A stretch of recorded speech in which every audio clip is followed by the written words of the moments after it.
to formally bring them into the network coming up super soon. And now I'm equally excited because we got three great people on the panel. Paris Marx is in Paradise, Newfoundland. Hi, Paris. Hello, hi. Can you see me? Can you hear me? I can see you, and I have this. I have the same T-shirt. I also got the web design. I should have worn it. It's a great T-shirt, eh? Tech Won't Save Us host Paris Marx. We got Kai Nagata in northern British Columbia, right up close to, I guess, the Alaska Panhandle. Hi, Kai. How's it going? Hey, I'm good. Can you hear me okay? Totally, you sound good. Kai Nagata is also on the Harbinger board of directors. Kai, good to see you. It's been a while since we had a nice bald, bearded person on the stream tonight. I was going to complain about the lack of representation. I couldn't help but notice Drew and James both had like beautiful heads of hair, but whatever. It's beside the point. Alex Cosh, the managing editor of the Maple, the brand new initiative coming from the folks that brought you North 99. Alex Cosh is in Powell River, British Columbia. Alex, how you doing? Very well, thanks. Thanks for having me. It's good to see you again. So, Alex, I spoke with you like a few weeks ago with your former colleague, Jen Hassam. And then like 4 days later, both of you guys' lives like pivoted massively. And now Jen is both publisher of Press Progress and executive director of Broadband Institute. You were the BC like regional correspondent for Press Progress. And now you're with the Maple.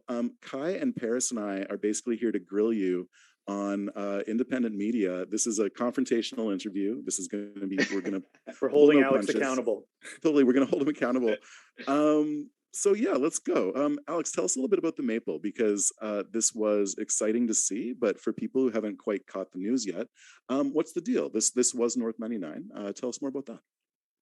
Sure, yeah. So North 99 no longer exists. This basically came about as a result of the fact that changes to social media platforms have made it harder for organizations like North 99 to reach their audiences and to reach their followers. So the idea was to kind of set up a fact-driven daily news reporting service to replace it, basically. And so, yeah, that's what we're doing now. Like our core product is like the daily newsletter that we have going on. There's a free weekly newsletter that people can sign up for. And then there's a paid one for $5 per month where we basically unpack the biggest issues of the day. And we're also working with some really great freelancers to dig into the news. Mm-hmm.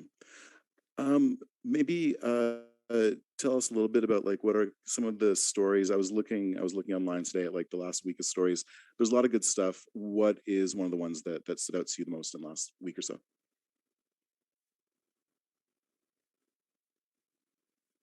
Alex, did I freeze? Did you freeze? No, you're fine. Okay, that's cool. Paris, how's my question? Do you think it was confrontational enough? I didn't quite catch the end of that. I think a little bit in the confrontation. Sorry, Alex. If you're back, I had just asked. Maybe tell us about a couple of stories that came out in the last week or so that you thought were really exceptional. Sure, yeah. So we've just recently published a piece by Jasmine Eastman about the situation at Fairy Creek. It was nice to be able to publish something that wasn't directly related to the election. Unfortunately, we don't have the resources quite yet to be going out to Fairy Creek ourselves, as much as I would love to have gone there and reported on it myself. But we are, so what Jasmine did was basically speak to journalists who were on the ground there to kind of get a sense of the restrictions on media access that were imposed by the RCMP out there, and to kind of basically talk about what their experiences were with that and the restrictions on press freedom that it entailed. We also had a piece from Sam Smart, who's based in Vancouver. She took a look at the Liberal Party's housing platform, and more specifically their plan to introduce a tax-free first-time home savings accounts. And the short response to that is that it's basically just a mini tax shelter for very well-off people who've already maxed out their RSPs and TFSAs. So that's the kind of thing we're doing. We've just been kind of like taking things that sound progressive or sound helpful in the party platforms and kind of picking them apart and highlighting what more needs to be done on those issues. Thank you. Kai, since you're in BC, do you want to follow up on that? I was just going to say, if only we could merge the Liberal and Conservative parties, and then I could have a tax-free home savings account and the weird like carbon wallet thing that Aaron O'Toole is proposing. I really feel like we need the best of both worlds. A merger is going to happen. I think that's what we should push for. We should all join the Liberal Party or the Conservatives to work from the grassroots to make that happen. And what does the election feel like way up north where you really are remote and you're like a 2-hour drive from town and stuff? Me? I've yet to hear anyone mention it. Seriously, like nobody gives a shit. It's the Christian Heritage Party versus the Conservative Party versus the People's Party versus the NDP incumbent, and the NDP will probably win. But I imagine we'll have exceedingly low voter turnout out here. Alex, I was going to ask where you grew up and what perspective that gives you on this strange land, on BC or on Canada in general. Yeah, that's an interesting question. I'm originally from the UK, as many of you, I'm sure, gathered from my accent, although it is rapidly slipping away, I'm told, every time I go back and see family over there. But I had a very nondescript, bland suburban upbringing in rural UK, close to Birmingham. But I was involved in the Labour Party over there for a while. Rejoined in 2015 to vote for Corbyn, and then promptly left after he was expelled.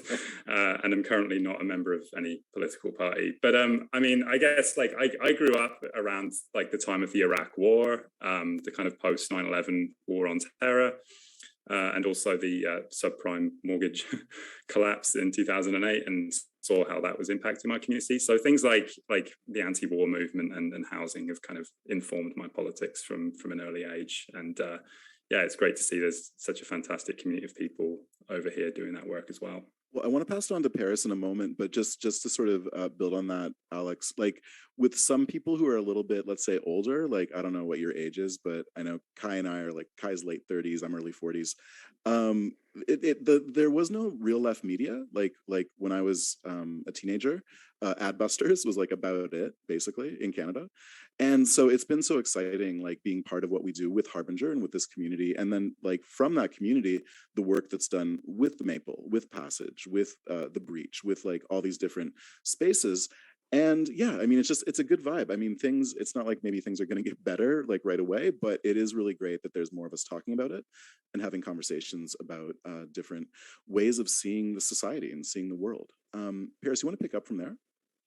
Absolutely. And I actually have a couple questions, and they're very much related to what you're talking about there. I think I would first say, it's great to have the kind of coast to coast representation on this interview, BC to Newfoundland over here. I've been following the Maple, what the Maple has been doing since it launched. Naturally, I've been following Passage and what those folks are at as well. I'm interested, the Maple seems to be focusing on the newsletter primarily right now, as the main way to deliver the kind of reporting that's being done. Do you envision that kind of remaining the center of what the Maple is, or do you think it's going to branch out from the newsletter as well? It's a really interesting question. I think it will probably remain the kind of staple product, just because it's been a really effective way I found to kind of fuse like original like feature articles that are included in each newsletter. So it gives me the chance to keep doing the reporting, but it also is a really great way for us to kind of draw attention to other like really important left independent media spaces that are also doing similar work. So we'll always give like a rundown of like what else is happening in the news cycle, and we'll always try and draw attention to other people's reporting too. And another thing like we've done during the election has been the like election podcast series we've been running. It's not got the same traction or the same audience as our newsletter has, but that's something I would really like to continue after election day, and hopefully kind of develop a theme or idea around it that we're still working on figuring it out. But it would be cool to do like an issues-based podcast from that as well, because of course we don't have enough podcasts already in the field right now. Like I was going to say, we love podcasts, right? Yeah, we're very far from market saturation, I think, on podcasts. Yeah, and Kai, before you step in, like, I mean, podcasting is such a democratic medium where like anybody can do it if they have a mic and kind of want to take the time to try to do it professionally. So I think the Maple could definitely do amazing podcasts. Kai, go ahead. Yeah, I wanted to follow up on Paris's question, and my question's more about like form and delivery rather than content. But you talked a little bit about the origin story and how North 99 basically ran into roadblocks with reaching its own audience on social media. And I remember during my time as a corporate television reporter, the Arab Spring and this new blossoming of revolutions enabled by tech platforms, and we were all excited about how this democratizing force was going to allow everyone to tell their story. It's sort of how we're talking about podcasting right now. What happened to those platforms, and why are so many people going to this newsletter format and to podcasting? Can you explore that? Yeah, it's not a topic I'm particularly well versed on. Like my basic top line understanding is that the way news is presented in people's news feeds through Facebook's algorithms just make it much harder to reach new followers and to reach new audiences. But I think this is an opportunity, honestly. The newsletter format lends itself to a really engaged and interactive relationship with readers. I think we've seen that with Christopher Curtis's project at the Rover, just really fantastic innovations happening there that I'm definitely going to steal ideas from. And I think it allows more feedback, more direct feedback from your readers too, without necessarily being held hostage by their own views. We've obviously a lot of North 99's early followers were liberal supporters, and a small number of them have expressed displeasure to me in recent weeks. But it's great to even be able to hear from readers in such a direct way through the newsletter. And I think there's just so much potential there that we've yet to unlock. But to go back to the original point, I think obviously Paris has looked at this a lot with the issue of tech platforms and the fact that they're not our friends, and they never have been, and they probably never will be. So I think this is a really a helpful pivot, despite the fact that it's we've been forced to do it rather than to do it through choice. I have a quick follow-up. I was just going to ask if do you have any sense of the metrics? Can you compare audience size or potential? Because I remember North 99 was killing it on Facebook for a while. So how do you measure the audience, the potential size of your audience, and how do you grow your audience through a newsletter format when I imagine so much of the sharing is dark, right? It's people forwarding an email to somebody else, and I'm curious how you measure that. Yeah, so I mean, a lot of the basis of it is the kind of North 99 following that we're trying to onboard to the Maple. We didn't just tell them hey, now you're getting the Maple. We're trying to invite them over and to become paid subscribers. So yeah, in terms of reaching new people, you're right, it is dark, and we are kind of tapping into a resource pool that was already within our orbit. But beyond that, it's trying to kind of spread the word through our own ecosystems, through events like this, to the limit extent that we can on social media, that kind of thing. But the great thing about newsletters is that you have I think a much clearer sense of to what extent people are engaging with the content. So the platform we use allows us to kind of see what percentage of people actually opened the email. And then obviously you can kind of pair that with things like Google Analytics for articles on the site. So I think it actually gives quite a clear picture of what's going on with the content that's being published. But I mean, in terms of exploring new ways to grow, that's definitely something I think we're going to have to think about once we've kind of got everyone we can out of the old North 99 crowd. Paris.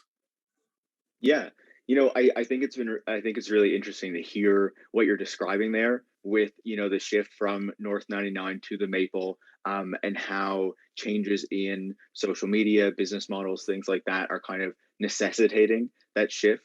I wanted to shift a little bit from that question and from that kind of business model focused or how you're approaching the delivery of that content. The Maple is one of the most recent entries, or the most recent entry into the Canadian left media space. And we've seen a growth of that in recent years. We have older left media like Canadian Dimension, Briar Patch, places like that. We also have Ricochet, Passage, The Breach, which launched recently, and a number of other left media across the country. So there is this growing diversity of left media, of these kind of smaller left media organizations that are publishing these stories, reporting, investigations, analysis, all of these different approaches to media. Do you worry, I wonder, we can see the diversity, and you feel free to talk about that diversity and the benefits of that, but do you also worry that having so many small platforms maybe potentially reduces the potential impact of that reporting, because it's a ton of different small outlets, but nothing kind of bringing those kind of small resources that the left actually has to put into media together to maybe try to have it reach a greater potential audience maybe? Yeah, I think that's a really great point, and it's definitely something I've been trying to think about, especially in terms of what are we doing that's different from other outlets. To that point, I think what we're trying to do somewhat differently is kind of do the kind of more banal day-to-day news reporting. I think what we have now is a really, really fantastic landscape, especially of investigative and commentary-based journalism. What I would love to establish one day, whether that's through this project or kind of through an amalgam of the other outlets that are out there, is something akin to the Morning Star in the UK, which is basically just this kind of reliable socialist daily newspaper that is read by a pretty massive audience of even people who don't necessarily consider themselves to be left. So what I would hope to do through this platform is to kind of reach normies, as it were, and people who aren't necessarily in this ecosystem to begin with. And in some ways, that's where the North 99 audience could be tapped into, because I think a lot of those people are not necessarily super engaged. They probably wouldn't attach an ideological label to their beliefs. They just know they don't like Ford or Kenny, and that might be as simple as it gets. So I think anything we can do to kind of reach those people and to kind of develop their political consciousness would be something that I would definitely aspire to. So I like the idea that this is maybe a period of education where in Canada we don't maybe have the same capacity to in the UK coalesce around stuff. So seeing Novara Media grow just in the last 6 years or 7 years or whatever, it kind of it came around with Corbyn Rising. But they've managed to stick the landing, or Corbyn's landing, or exit, or whatever, and they continue, and then they become a space where there's conversations that wouldn't be happening in the UK's media, which I understand is also dog shit, right? So if Canada's media is dog shit, what we're doing with all these different various left interests is just a moment of discovery and trying lots of different directions. So to my mind, I guess just one thing that I want to stress is that avoiding factionalism and avoiding any reason to have a fight and just finding reasons to be friends is really important, which is why I'm so happy that that's been happening organically. And something like a space like Harbinger, where there's just no danger of too much fighting is really nice. I don't know, Kai, does that check out for you? Yep. It's a pretty cuddly left podcast or media network from the ones I've seen. It's very low ratio of beefs, which is cool. I wanted to ask Alex about something you said there about reaching normies in scare quotes. And I guess my question's around patriotism or soft nationalism, because for years I kept a Canadian flag in my Twitter bio, and I did it because I was really annoyed by people like Ezra Levant just monopolizing that and getting to sort of define what it means to be Canadian. And I really kind of enjoyed watching right-wingers and oil sands supporters retweeting populist stuff that I would post because the Canadian flag kind of helped it slip by the goalie. I changed my mind after the I think maybe the second residential school uncovering, and just the amount of genocide denial and just really disgusting reprehensible stuff coming from people with Canadian flags in their online personas, and I just couldn't justify it anymore. I had a lot of people challenge me on it over the years, and I had some pretty good answers, but by the time we sort of reached this tipping point this year, I just I had to let it go. So I'm curious how it feels working for an outlet with a name that obviously references Canadian iconography, and what doors does that open and what doors does that close? Yeah, that's a really great question, and it's a concern I definitely had early on. But like, I mean, my aspiration would be that it kind of like becomes a somewhat ironic name, because I certainly have no interest in maple washing, to coin Luke Savage's term, of anything. But yeah, and I think the kind of like the idea behind it was the sort of like almost banality behind the name and the generic nature of it. But yeah, I mean, I'm not in the business of like trying to reclaim Canadian nationalism. I think nationalism is inherently like bad and toxic, especially in a settler, genocidal, colonial state. But yeah, that's a great question. I think for marketing purposes, it can be useful to reach people, but with a message of like decolonization and indigenous sovereignty attached to it. That said, I think people have been a very small number of people have been confused by our name and thought they were getting right-wing news, and then responded with shock and horror when they discovered that the opposite was true. But yeah, it's definitely something I'm conscious of. And because of that name, I think like I kind of like try to take extra care to ensure that the message of decolonization is coming through in our reporting as much as possible. Yeah, and maybe we're in a. Go ahead, Paris. You say that people might have been confused and expected they were getting right-wing content. I thought I was getting maple syrup content, so I was a bit disappointed as well. I just want an apolitical ranking of the different syrups. I want Vermont syrup, Quebec syrup, Ontario syrup. I just want a daily newsletter. I thought we'd get the latest updates on like, the Quebec maple syrup cartel. Like that's what I was really looking for. So maybe you guys should like look into that. Before we let Alex go, because we do have to bring on Kevin Taghabon from the Hoser in 3 minutes. Real quick anecdote. I was working at a Marché des Fermiers, like a farmer's market, a few Christmases ago, and they asked me to be fucking Santa, and like that's never cool. Like it's lame. It's embarrassing. But I said yes because I want to be nice. And it also wasn't for pay. It was like a volunteer capacity, and I was going to be paid in kind by the farmers for like their produce or whatever. And then all of them bailed on giving me anything except one dude. And he was like, "Hey, this is from my family's maple syrup farm." So I got like, I think it's 4 gallons of maple syrup 3 years ago now. And it just sits in my freezer because like you can't eat that much syrup. So Paris, that's what I'm talking about. Oh that's man, that's the good stuff. You should. Next time I come to Montreal, we're tackling that jug. Let's tap into it. Yeah, we'll just take it to La Fontaine Park and we'll just like drink pass it around. Yeah. Alex, forget about drinking alcohol in the park. We're drinking maple syrup in the park. Exactly. Alex, any last plugs or any last words? Maybe what people can look forward to hearing from the Maple in the coming weeks. Sure. Well, I firstly want to give a shout out to my old colleagues at Press Progress and the really fantastic work they've been doing this election. I continue to follow their work with huge admiration and respect, and really proud to have been part of that project for 3 years.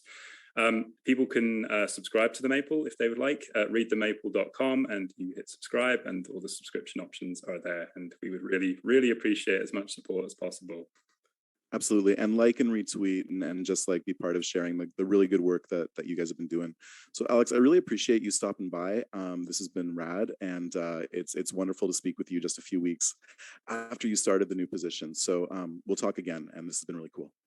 Thanks so much. Really great to speak to all of you. Okay, see ya. See you, Alex. Paris and Kai, do you mind if I just like pour myself a glass? Is that okay? Can I just... Oh, you should. You should do that right now. Yeah, I absolutely. You know what? I will if for viewers and listeners, if you guys, if there's any way we can hit just 5 more donations in the next 30 minutes, I will take a shot of cold, rich, thick maple syrup on camera. I'll take a fucking shot. I'm not afraid.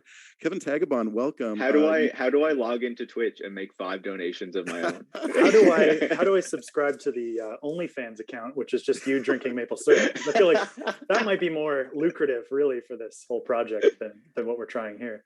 Kevin Taghabon. That has to happen. Yeah. Kevin Taghabon from the Hosers. Sorry, things got a little out of hand here with Alex Cosh from the Maple, and I introduced my 4-gallon jug of maple syrup, which has been in my freezer for 3 years because I was paid in kind when I was a volunteer Santa at a Marché des Fermiers at a Montreal farmers market. So wow, that's like a weirdly personal story. It's a very Montreal problem to have. Yeah. It is. Kevin, welcome. It's great to see you. Kevin Taghabon is in Toronto. Kevin, you know Paris. Kai Nagata is on our board of directors. He's also the democracy director at Dogwood and a former TV journalist. Kevin, how's your night? Pretty good. I set up like this nightmare of cables behind me. Like it looks kind of cool. Over here you can see the CN Tower if people are wondering what city I'm in. But it took me like an hour to do this, and there's just snakes all behind all over the living room. So I'm having a good day. Yeah, you tweeted a photo of like what you're projecting. I had that before, so I did that just for the photo, and then I undid it all and did this for the CN Tower. Okay. Yeah. But let's also note the Harbinger pin that Kevin is wearing. Yeah. Nice representation. Given to me by Andre Goulet in person. Yeah, and before we get to anything, like before we get to business, Kevin and his business partner Shannon Karanko from the Hoser came to the Harbinger hangout at Christie Pitts. It was so cool to meet you. And then Kevin and Shannon were like two of the only people who actually love to drink and like hang out. And so we stayed up and like had a bunch of pints. What was really interesting though was Eric Wickham from Big Shiny Takes, Kevin and Shannon and my buddy David, who's an organizer in Parkdale for tenants' rights. We were all hanging out together and all of them were taller than me. And I'm like 6 feet tall. And it was extraordinary to just be around people taller than me. Like I felt like weirdly safe, like in a feeling I never have. So Kevin, thank you. That was amazing. Yeah, you're welcome. You're welcome. Let's talk about the Hoser. Can you give listeners just a quick rundown? What is it? When did you guys launch? What are you doing? Yeah, what's the Hoser? The Hoser is a not-for-profit media company. We launched officially on April 14th, which, was a few months ago at this point. We incorporated last December, but as many of you can understand, trying to get something like this off the ground takes a lot of logistical stuff on the back end. We did a fundraiser on February 27th, where we had the launch. Where we had a soft launch, and we used some of those funds to populate the first day where we had several stories that were all paid. Basically, our mandate is to cover news in and around in the GTA. So that's quite a ways west of the city center and quite a ways east, all the way north to Steeles. There's a lot of stuff going on in the city. There's a lot of media in the city. If you go to Yonge and Dundas and look around, you must imagine, oh my God, there must be so much local media that does critical report. No, that's not the case. There's a lot of media, but it's very nationally focused. And what we want to do is be on the ground, be in the places where things happen. And on the back end of it, as media workers ourselves who have gone through mainstream institutions, either through internships or employment, being able to pay media workers a fair rate. We don't take any free labor. We pay everybody. And we have bylaws that are pretty strict about this, and we have never violated them, which also means that things take more time to develop. You're not writing 8 stories a day and then going home for your 9 to 5. And it also means that we can develop relationships with freelancers around the city that belong to the communities that they're reporting on. And on top of that, don't go through the $20,000 debt trap of J School like I did. So that's a little bit of it. Yeah, totally. And one thing that I really, really appreciate about the work that you guys are doing is just the sort of professionalism. Well, I appreciate like the places you go and the stories you try to find, but then behind the scenes too, the professionalism of how you guys just sort of launched the thing with just like, what bylaws? That's incredible. Like, yeah, you have like a massive board of directors with people from all kinds of communities all around the GTA, which is really fantastic. So I'm going to pass it off to Kai. Kai, do you have any follow-up question for Kevin?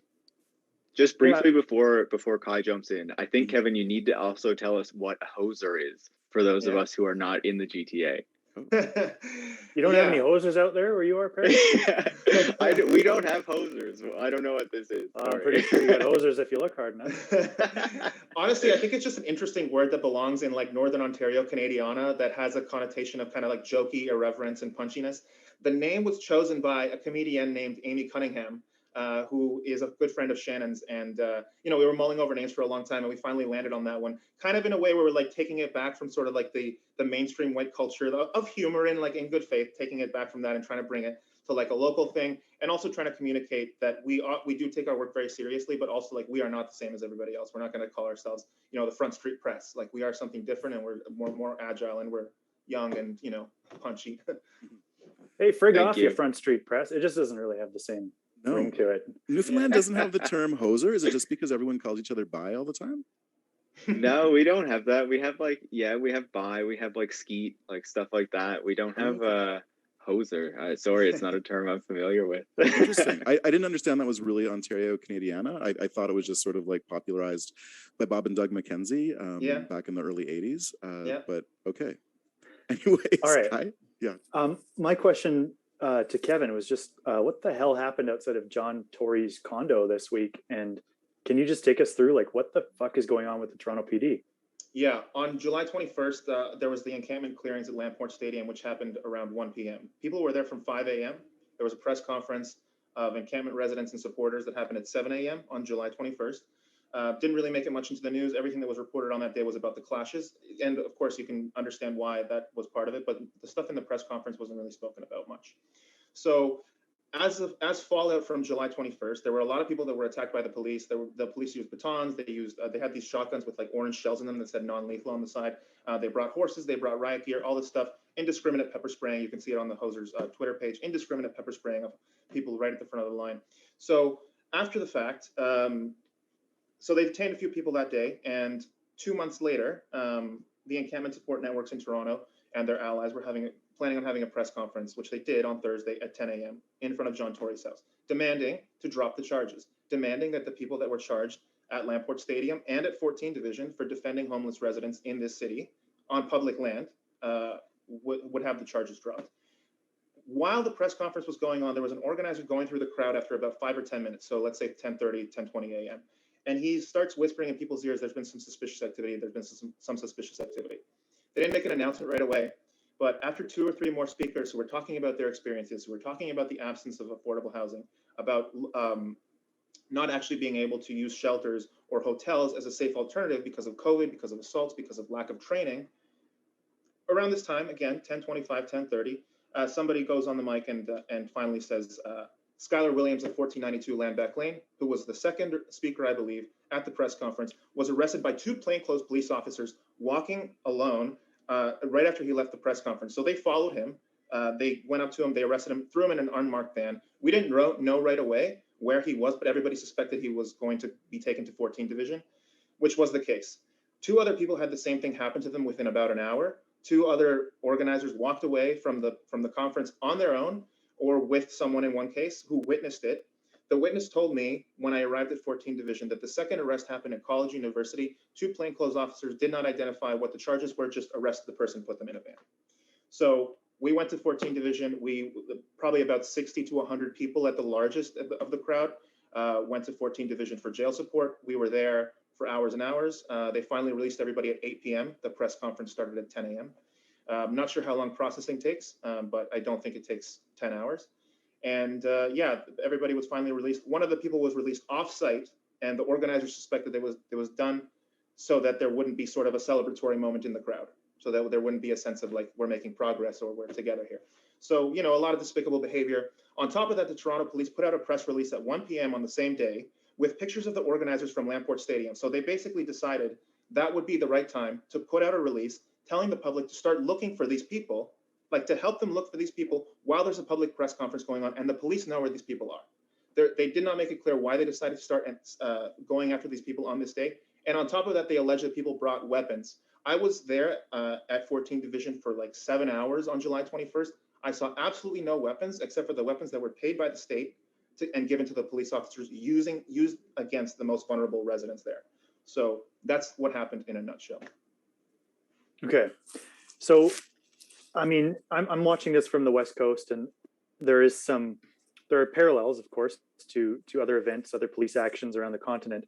But this feels like a pretty unique and alarming set of tactics and circumstances that you're facing in Toronto. And so maybe we can just sort of tease out all the ways that this is so fucked up. But like starting at the Lamport Stadium raids, how much did they spend per person, like to clear out?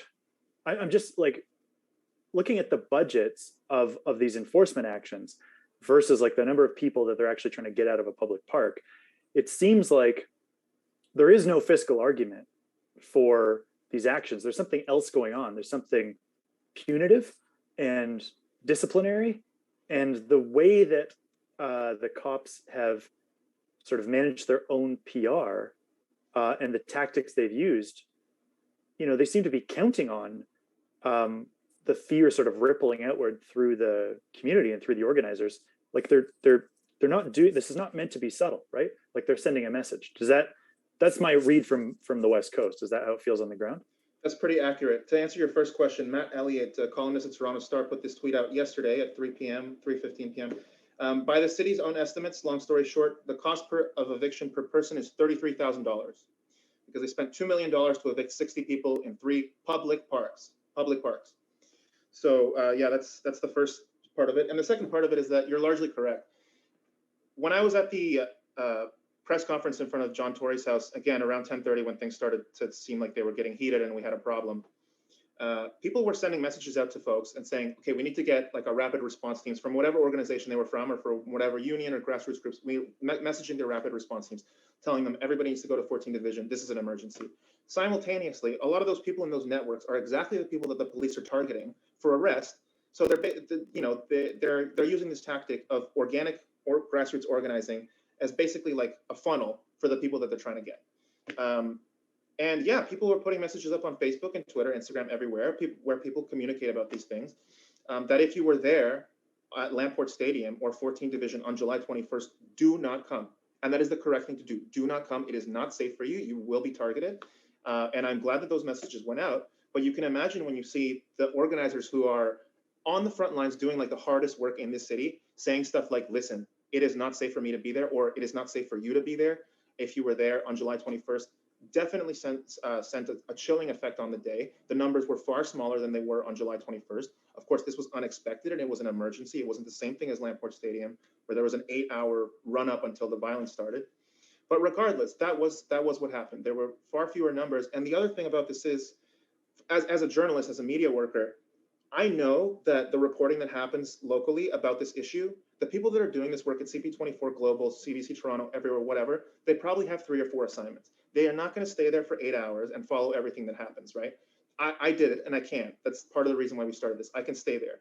The narrative that comes out of those quick hit reports and just like the interviews and whatever's going on at 6 p.m. or noon or whatever does not capture the sentiment of hundreds of people or dozens of people who would normally be ready to go gung-ho, organizing to defend the most vulnerable communities in the city, saying, we can't come here. It's very difficult to see that in the media, to communicate that in the media, if you're not there for a long time. Viewers can read it at thehoser.ca. Kevin, you've had several articles over the last week or so. Paris, did you have any follow-up question for Kevin? Yeah, it's a little bit different. I would first say that, I think just in describing what you're describing, you're showing the importance of what the Hoser is doing and what the kind of critical local reporting that it's providing is essential for, right? And so I have 2 questions kind of based on, the local focus of the Hoser. The first is that, there's been a lot of discussion in recent years, but I'm sure even longer than that, about the kind of crunch that journalism is in terms of finances and things like that.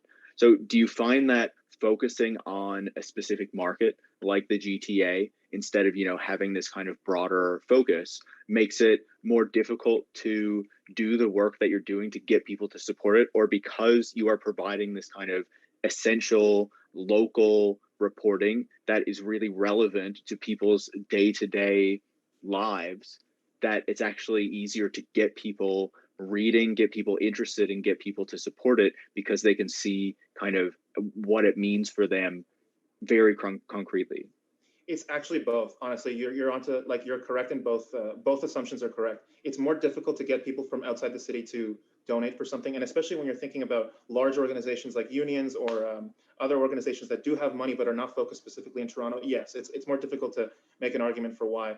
But we do have supporters from outside the city, and they are supporting us because they believe in the project and they have some connection to Toronto that they care about. Simultaneously, the other assumption is correct. It is easier to get people, especially people who are involved in community organizing or are civically minded and very astute and aware of these issues regularly. It's a lot easier to just to meet them in person. I mean, this is a very classic like labor organizing thing, right? But you do not develop trust-based relationships unless you are trying actively to develop them, and you're doing this on a regular basis as a habit. A media organization that is not a traditional media organization and is trying to put out more working class narratives from Toronto necessarily has to do that. Simultaneously, the audience and the people that we're interacting with necessarily are the people who are targeted by the state or are in relationships with employers that are precarious or not favorable or whatever. So these are not folks that have big dollars and lots of time to be staring at Twitter all day long, or being extremely news savvy in the way that the news producers might be. But there still needs to be a trust-based relationship going back and forth, right? So all of that means that this is a slow burn. Like we have to develop those things over time, and we have to be focused on the city in that way deliberately. But we suspect, and this is already kind of happening, that because we become a known quantity to people who are actually local pretty quickly, the trust comes faster, and people like give us a heads up. People have confidence to talk to us when they see us in person, when they recognize us. There's not this like weird animosity about, oh, did you just parachute in from a different city? No, actually, we've been here and like you recognize me. So yeah, all of that is part of the dynamic going on. Nagata, Harbinger board member, democracy person at Dogwood. Kai, I was preparing for tonight's thing by just refreshing my memory about your bio, and I had never read your cri de coeur that you published back when you quit your career in TV broadcasting. And so for viewers, Kai was the Quebec City correspondent for CTV, and Kai, you're probably in your mid-20s or something, and you had like a successful career, and you just said, fuck this. And you wrote this incredible blog entry that then became like widely read in journalism all over Canada. And a lot of people are like, what the fuck is he doing? So you really like made that decision. And so I'm wondering for you, when you hear about the work that Kevin and Shannon do with the Hoser, and I mean, just hearing Kevin, like the sort of passion and intelligence and like really like just good journalism that we hear from him. Yeah, what's your reaction as someone who has a long background in that world? Well, I think Kevin points to some structural impediments to compassionate and informative news coverage by the big mainstream outlets. And some of that is sort of biographical, like some of that is related to just who is in the newsrooms and who's making the calls, because frankly, like you said, journalism's a $20,000 debt trap. Getting the credentials, the people who sort of have the luxury of going into the field tend to come from families and socioeconomic backgrounds where they don't have a lot of friends who are unhoused, or they don't have a lot of friends who are on the pointy end of this kind of state repression. And then there's like structural elements within the sort of day of a corporate news reporter where, yeah, you're filling time around ads. You have very set deadlines set by the broadcast schedule. And so the cops know exactly when to time a raid, in order to not be live on CP24 on the 6 o'clock news. They're not fucking stupid. Like they know when, if they're going to do a perp walk or a big news conference, they know to do it at 10 a.m. and not 5:55. So there are like these structural barriers, and just dragging things out when all the cops are making overtime, they're perfectly happy to sit around for 8 hours, right? And just like kill time until people's energy level drops and then they move in. So I think that there's some real benefits to being embedded as you are, to being independently funded, and to just not being beholden to a kind of like set of upper middle class norms and tone and expectations that come with professional suit wearing news journalists in most of the major outlets. Does that ever bite you in the ass? Like, is it ever a problem for you being, like identified as being part of the rabble, or, like not having your credentials taken seriously, or your role as a witness? Yeah, it depends though. Like you can be a little bit clever about these things depending on the space that you're in. So for example, there was when the far right speaker and speechwriter for the Iraq War, David Frum, came to Toronto to debate the far right speaker on behalf of the Trump administration, Steve Bannon. When those two far right speakers came to debate downtown, the city of Toronto said, "Fuck you guys, get out of here." There was 1,000 people that went down to protest that around in front of Roy Thompson Hall, and 1,000 people on King Street in front of Roy Thompson Hall looks like big. There's lots of lights. It's like it was a very dramatic scene, and they brought the police and they brought the horses and whatever, right? But if I'm holding a camera and I have like a lanyard on me, or not even a lanyard, and I just say, like, you go up to the security guard and you say, I need to get behind here for a picture, and he just goes, okay, and he just let me through.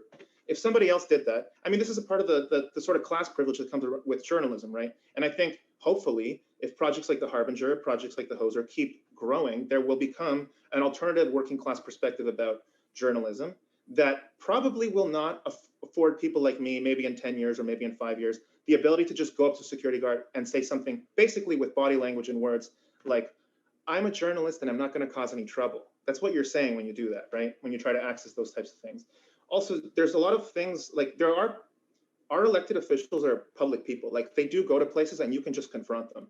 And there's been opportunities that I've had of that. There was a time where Trudeau went to the Labor Day rally in Hamilton a couple of years ago, and I shook his hand and I yelled in his ear, like, are you an ally of labor if you're doing strike breaking? And of course he doesn't answer.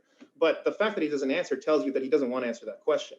On the other hand, there have been people that are part of the NDP or people that are part of other political parties who see me, know where I'm coming from, and say, do you want an interview or do you want some time with us?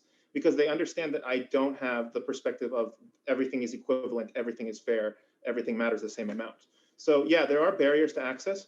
One of the biggest barriers to access is I will probably never be hired by Post Media. I will probably never make $80,000 working for the Thompsons at the Globe and Mail. And I don't have a problem with that. And I think that our team doesn't have a problem with that. And that's why people should definitely be supporting an organization, a new, fresh, young organization like the Hoser. People can find it at thehoser.ca.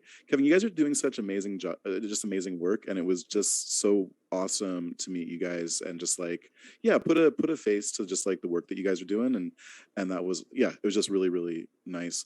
You guys, this has been such a good panel. We have about like 4 minutes remaining. I just want to make sure that we promote Paris's book as well, which is coming out next year from Verso. Paris, do you want to really, really quickly tell us about Road to Nowhere, Silicon Valley, and the future of mobility? Absolutely. Yeah. Thanks for the plug.